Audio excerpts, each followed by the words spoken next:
So it's multi-year journey, 2 major surgeries, right? A lot of training. I'm 30. Some of these things look easy, but it's hours and hours and hours of practice, right? That's huge.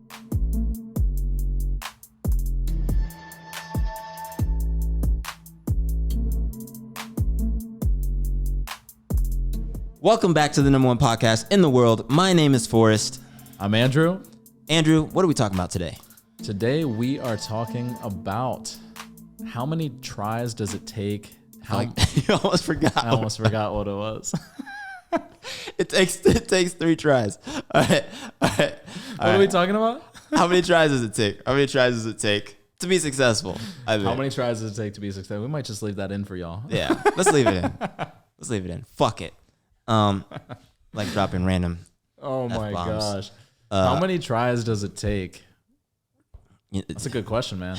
The answer is The answer until is it's different done. for everybody. Until the work is done. Until it's done, for real. But no, really the theme of this idea is, and this is something I'm really passionate about. I've talked about it. I know on some of our other episodes, or I've hinted on it at least. It's just like you're either going to do, the way I would sum it up is you're either going to do what's required or you won't. Yeah. And you'll come up with reasons one way or the other, right? Some True. people, they'll quit and they say, well, I got kids now and it's hard to, work on my dream and do that. And it's like, and most people be like, okay. But on the other hand, there's some people with kids who never stop pursuing their dream. That's true. For some people, it's maybe I want to lose weight, right? And it's like, well, everyone in my family is overweight. So, and it's just really hard. I've never. Excuses. Yeah, just excuses, right? And some people will be like, okay, and they'll listen to your excuses. But I think, and especially in terms of success, I'm curious what you think of like, how do you summarize or how do you think about, giving it another go at, whatever it is and maintaining that energy? That's huge, man. I think one of the most important things to keep into consideration when discussing this topic in particular is what is that number one thing? And we've spoken about this a couple of times on various different episodes. And for me, like I said in the past, especially even on the first episode, it was mortgages. Yeah. I hated mortgages growing up. Not growing up, but after I got, You're I 12 didn't even years know old. what the hell a mortgage was. What is it, Dad? What is this structured monetary product? Why are we What's forking an over? amortization schedule, Dad? Why are you sending them thousands of dollars every month? Oh my God. It's criminal. I know. Okay, so when I first got into the workforce, when I first got into the mortgage industry, I hated mortgages. I did not like them whatsoever. Yeah. And I wasn't good at them. And I didn't know what I was doing. I was like always just the worst. I had a terrible work ethic. And I've discussed this in the past. I just kind of always did the minimum that was required to get by and pay my bills. And then always was wondering why I was broke and like racking up credit cards. And it's so silly because looking back, it's like I had the answer the whole time. It was right in front of me. And it was just work your ass off and just be good at one thing instead of like trying to explore all these different things. Yeah. I tried to explore 6 different businesses and I was never good at the one that I had the most ability to make income from. So, I think for me, after the business failed and I went into all that debt, I had no other option but to make mortgages work. Right. And I had failed so many times. Even once I paid off all that debt and I got back in the industry, it was peaks and valleys until COVID hit, which was an utter disaster to my industry. And then again, I felt like a failure. Like I couldn't pay rent again. I went through all my savings and it was one thing after another. And, so for me, it was crazy because it has been one failure after another in my industry until recently. I've only been really, really succeeding in a major way for the last year and a half. Yeah.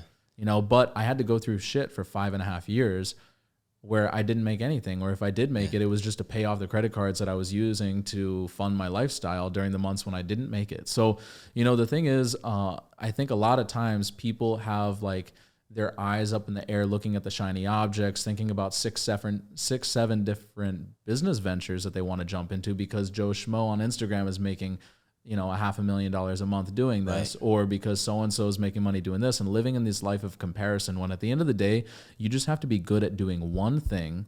That's it. Put your focus on one thing. If it's to start a specific business, don't entertain other options. There is no plan B. If you're going to succeed, there's only a plan A. You're going to go after it with everything you have and you're not going to stop until you succeed. and you're not going to let other people's opinions get in your way. Yeah, and that'll fund all your other ventures. That's I mean, it.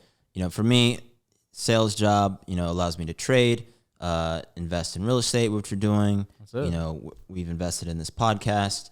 And I have so many relatable experiences, you know, breaking, right? So I'm a B-boy, represent Full Circle Soldiers out of New York. But, you know, a few years ago, there's a move called a halo, and we'll put a little clip up on the screen right about this time, showing you what a halo is for all you non-break dancers, which is most of you, right? When I was first learning that move, I broke my ankle, right? So I was in New York. I was like, I was probably like 27 or something, right? It's been like a multi-year journey. So I tore my peroneal tendon. So I didn't really break my ankle. I tore a tendon, and my foot kept dislocating, right? Yeah. And I'm older, right? So I'm busy. I'm in New York. I'm training, trying to get this move. It's not even like a crazy move. It's just something I never worked on, right? So I'm trying to get this move, tear my tendon because I basically crashed in training, right? Basically my foot, actually have it on camera. I'll dig it up if I can. Oh. Like the actual moment where it hurt, and I just run out the frame basically. Like I was in tears immediately. It was Oh my God. terrible pain, right? And immediately, like almost immediately, I was like, maybe I should just stop breaking because I'm old. Real? I'm just old. I'm old, bro. Like Oh my it's basically an extreme sport, like breaking. Yeah. Like it's hard on your body. Like now I spend a lot of time warming up just to get my body to the point where I can actually execute you know, what I'm doing. But I didn't, but there's that mental battle. But I remember making the decision, like, I'm going to get this move. Like, I'm not going to just not get it. And it would have been super simple. Like, it would have been super simple to tell people, like, yeah, I was working on halos. I decided not to because I got injured one time, right? And most people would be like, oh, yeah, that makes sense. That's like most people's excuse. Yeah, like you broke. One time the shit didn't work out. Right. Fast forward. Then I tore my Achilles, right? Training a different move. And so that kind of impacted my ability to work on that. But literally last night I was training, you know, now I got like multiple halos, right? At 30. Yeah. Yeah. So it's multi-year journey, 2 major surgeries, right? A lot of training. I'm 30, you know, and when I tell y'all, like some of these things look easy, but it's hours and hours and hours of practice, right? That's huge. And one of the things that it does kind of annoy me sometimes when people are like, oh, yo, you know, you're so talented, or like, you know, I could do that too if I had your body. And I was like, you can never get this body because I literally am training all the time. Yeah, man. All the time. And you talk about shiny object syndrome. We look at, man, I wish they had what they had. If I just did what they did, I'd have what they had. It's like, you don't know what they did. Like, you don't know how many attempts, how many failures, how many bankruptcies, how many like nights crying, the frustration, like the high levels of stress, you know, that goes into just like that one outcome that you're just seeing in that moment. Like when I go and do like something as simple as like a handstand, people are like, oh, that, like, it's, for some reason we as people or humans always assume that somebody is just like, has always had this ability or always have what they had. It's true. Instead of realizing that like there was probably this long, arduous journey. And there are plenty of people who are given, you know, at least material things, right? Like maybe you had rich parents. I'm not talking about them, right? I'm talking about people who had to like acquire what they have. Yeah. And it takes a lot of time and effort. And they say it's takes 15 years to be an overnight success. Yeah, it takes a lot of time. It took me, you know, my trajectory in my career, same way, right? It was very, very, very, very bumpy. And then finally, you know, it took off and people were like, how'd you do it? And I was like, well, I've been trying for a long time. Same with trading, you know, like I lost a lot of money in the markets. I lost a lot of money in the markets, guys. And, but you got to pay tuition, you know, pay it to the game. And there's plenty of times, I tell you, losing money is, as you know, is rough, right? Because when you lose money, that's where you're like, maybe I shouldn't do this. Yeah. Dude, it's gut wrenching. It's gut wrenching because it's almost like an attack on your ego. Like making money validates our decisions. Losing money kind of invalidates our decisions. It's like, wow, since I lost money, obviously I was incorrect. And we make money, we feel like, oh, I was correct. That's true. But I never stopped. Much better trader now. I've made more money than I lost, you know, trading, right? Which is great. So, you know, at the end of the day, it does come down to understanding that if you want to be like the people that, you know, are living a certain lifestyle that you want to live, you know, understanding that it's not gonna be easy to get there, like at all. Like, and that's, I think that's one of the important points of not living a life of comparison. You know, because just like Forrest said, just because, you know, he can do halos after years and years of practicing, he might make it look easy, right? But that doesn't mean that you're just going to hop in, you know, and I don't know what they call it, a box, or what do you call the dance studio? You're just going to hop in. Yeah, in a cypher, like a dance circle, basically. And you're just going to like do it off the rip, you know? And just because, and I've had people tell me before, like, oh, you just post stuff on Instagram and then you get business. And then I see them posting stuff on Instagram and they're like, I don't understand. Like, I didn't get anything, you know? And it's because I didn't just start posting stuff. Like, I've been on Instagram for years for various things, and I still am not like a major influencer or anything crazy. I'm not verified. I don't have any of that stuff. You know, it's just, I have a small micro network in Miami that I've built over the years through my networking. And when I finally came out of the box and said I do mortgages, and I started posting it about it, people that I already liked, knew, and trusted me started sending me business. And that's how it happened. And then all of a sudden I blew up. Yeah. And things started happening and I became successful, you know, and that's how it worked. It wasn't because like one day I just decided I was going to start posting. I spent years cultivating relationships. That's the key word there. I spent years cultivating relationships. When you build relationships with the right people, you have the right people in your circle, you're going to attract similar vibes, and eventually you're going to reach a common goal. But your relationships are just as influential on your detriment as they are to your success, as you well know. Yeah, man. You know, you can hang out with the wrong people and you find yourself hammered, you know, dude, it's a Sunday right now. It's absolutely beautiful out. It's breathtaking in Miami. It's a great day. It's like absolutely beautiful. It's been pouring nonstop for over a week. How many people do you think are hammered drunk on the beach right now? A lot. A lot. And we could easily do that right now, but we are sitting here filming a podcast with real content for people. You know, for you. So subscribe, hit the bell notification. Do it now. But that just goes to show, like, people that want to be out there at the beach, turned up, having parties, drinks, whatever the case is, they're going to see this stuff and be like, oh, you know what? I can create that and I'm going to go do it. And you know what's really interesting? I want to add to your idea is you're always cultivating. So earlier you said cultivating. I think that is the word. You're always cultivating something. Correct. Right? So if you're not cultivating your dream, you're still cultivating something. You're working on something. You may not realize it, but you're building towards some outcome. And if, you know, partying on the beach all the time is your lifestyle, you're going to build.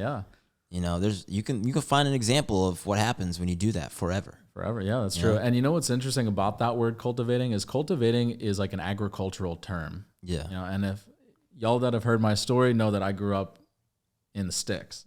So cultivating is an agricultural term, and it comes from a law of the universe called sowing and reaping, right? And so the idea is if you sow a seed in the ground, you're going to reap something. You're going to reap something, right? Are you sowing the right seeds in the right soil in order to reap the actual benefit that you want or the end goal? And in this whole process of kind of this seed maturing and turning into something fruitful, it's a very long journey. Sometimes there's weeds that need to be pulled out. These are maybe negative people that we don't want in our lives. There's certain things that happen in this whole process of cultivating that will end up taking you to a specific point where you may or may not want to be. And you always, like you said, have to be cultivating the right individuals, the right relationships, the right, you know, aspects of your journey in order to get there. And so sometimes that takes failing over and over and over again. Sometimes you just got to hit face flat on the ground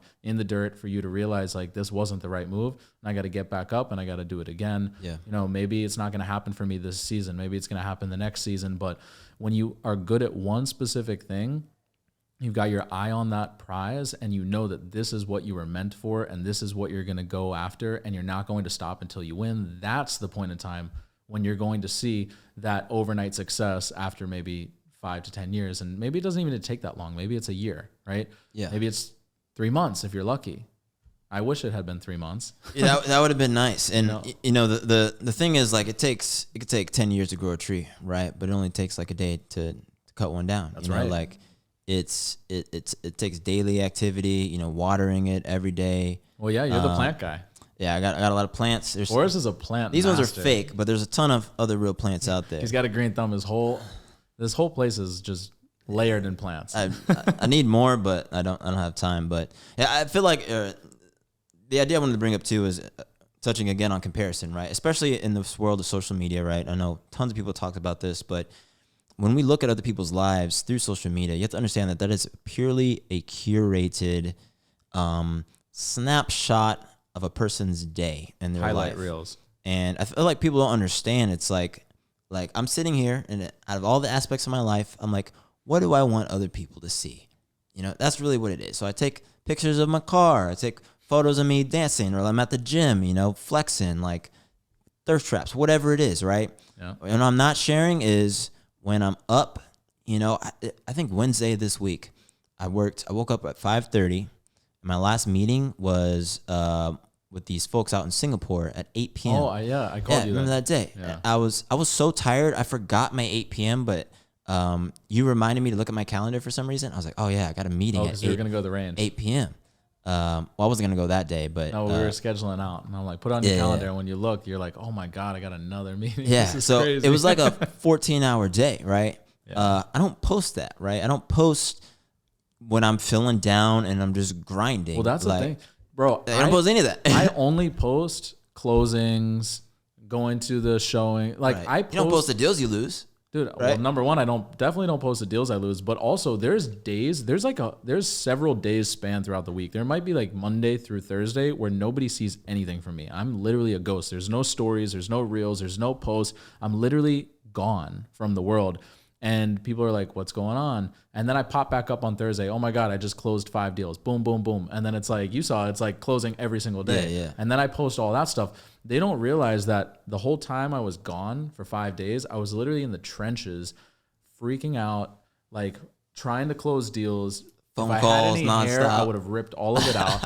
You know, it's just nothing but back-to-back phone calls. I got 5 people I still have to follow up with. It's 9 p.m. I'm exhausted. I get a new deal, you know, and these aren't complaints, but this is just the part that people don't see. Yeah. And this is the part where it's easy to just give up or easy to just, you know, fall flat on your face and be like, this is too much. I can't do these 12-hour days. I'm burnt out. And if you haven't heard our past episode that we spoke about what happens, you know, when to rest and, you know, that's another thing that we would urge you to go back and watch because it's so important to rest your body and your mind and your spirit so that you can jump back in and you don't have to suffer and fall into that failure mindset. You can actually revitalize yourself just like you would if you had the flu and jump back in and conquer. Exactly. Yeah, it really is, you know, like if you're someone who can't figure out, you know, why you can't get to that next level, what it is, you know, if you're already putting in the daily effort, stay on it. But 2, if you're only putting in sporadic effort, if you're like putting in effort once and then you don't get that immediate, you know, feedback of success, you're like, why isn't this working? I'm telling you right now, like it's got to be more than that. Like it's got to be a lot of work for possibly a long time, maybe even years. And I'll just say years, probably even years, because I've been personally like just in life working on all types of stuff for years, right? Yeah. And it's finally starting to coalesce.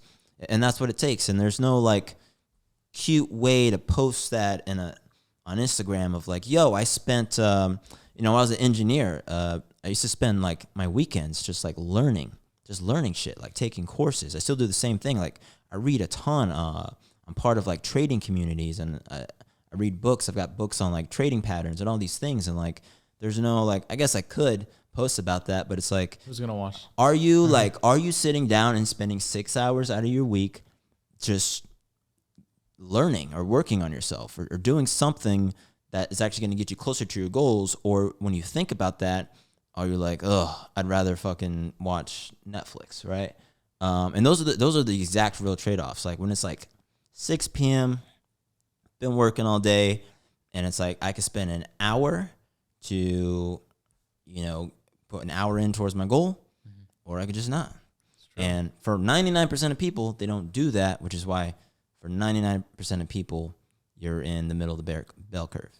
It is what it is, right? And if you want to get out of that middle section, it's all the small things, that cultivation over time. Like water it, you know, 1 hour every day working on your dream, 7 hours a week.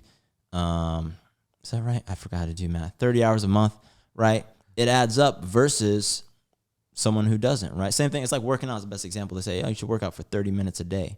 Some people don't put that in, but you're like, Yeah. you know how much time that is over a year? If I work out 30 minutes, which is, barely any time every day over a year, add that up versus someone who doesn't.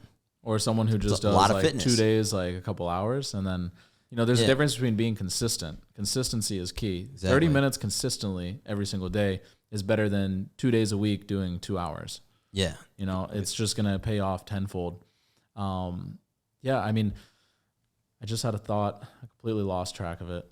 It's okay, man. I was going to tell you to write it down. Do need to turn my phone silencer off. So anything else we should leave these folks with, though, before we wrap this one up?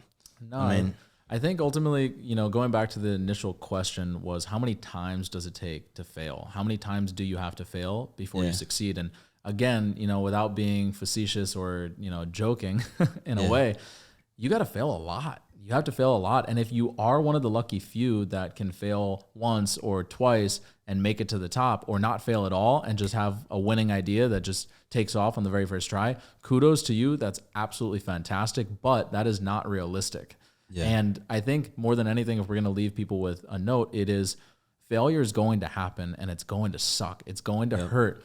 And what's going to be so important for you is having the right support group around you of people who have been there before, people that have failed, people who have gotten out of it, and people who have pushed through and become successful. Don't surround yourself with the people who have failed and never got back up. Yeah, don't even listen to them. Yeah, don't listen to people. Say. If someone is not where you feel like you would want to be or want to trade places with, then that's probably not someone that you should be taking advice from. Right.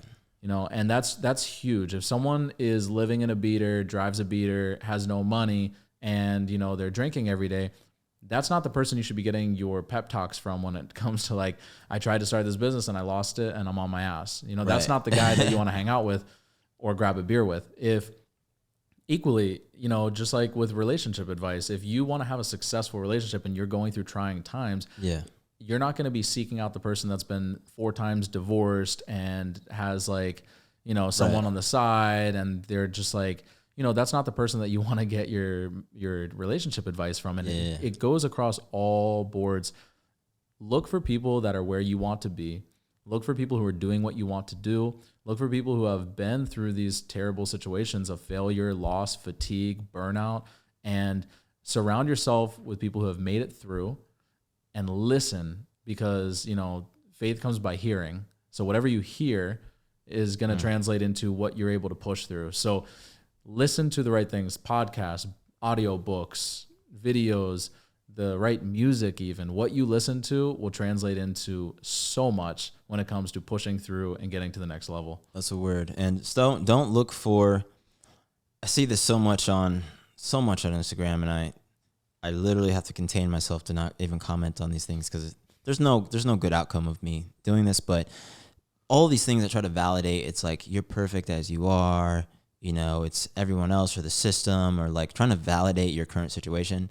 If you're not where you want to be, then the easiest and the first thing that you can change is yourself, right? Wow. It's not everybody else. It's not the world. I want to change the world as much as anybody else, but in the most like pragmatic way, like, you're not going to change the world. Like, you're not going to change the world to suit your needs, right? So like, the easiest thing that we can change is yourself. Waking up earlier. If you need more time, wake up 30 minutes earlier, right? Yeah. If you want to eat better, go to the grocery store, right? Like, so much stuff is so easy, but everybody wants to look out at everybody else and listen to what everybody else has to say. Like you said, find the people that, are living or have what you want to have. And the other thing is, touching on comparison again, if my goal is to, let's keep it monetary, right? If my goal is to have $1 million, I want $1 million for myself, why does it matter how Jim got $1 million or how fast he got it, right? Because my goal was just to have $1 million. Yeah. So what does it matter what Jim is doing at all, right? Maybe Jim was gifted $1 million. Maybe Jim's goal is to have $7 million, and he hasn't even hit his goal yet. But you're over here fretting because he has one and you're trying to get one. But maybe Jim needs $20 million because he's $15 million in debt. I don't know. Like, you don't know Jim's situation. You don't know his struggles. That's true. So it's not effective to compare. We all suffer from it. I do the same thing. right? But again, this is therapy for ourselves. So Thank you for joining our therapy session. right. That's it, man. I think you really laid it out there good. You know, I do want to ask you to subscribe to our channel. Yes. Leave a comment. You know, if you're someone who's currently, you know, struggling and, you know, maybe you want to get our advice on your specific situation, shoot us a DM. You can reach me on Instagram, Forrest the Investor. Put a little link, Andrew. And my Instagram is Drew's The Move. What podcast is this, Andrew? It's the #1 podcast in the world, and we appreciate y'all listening. See ya.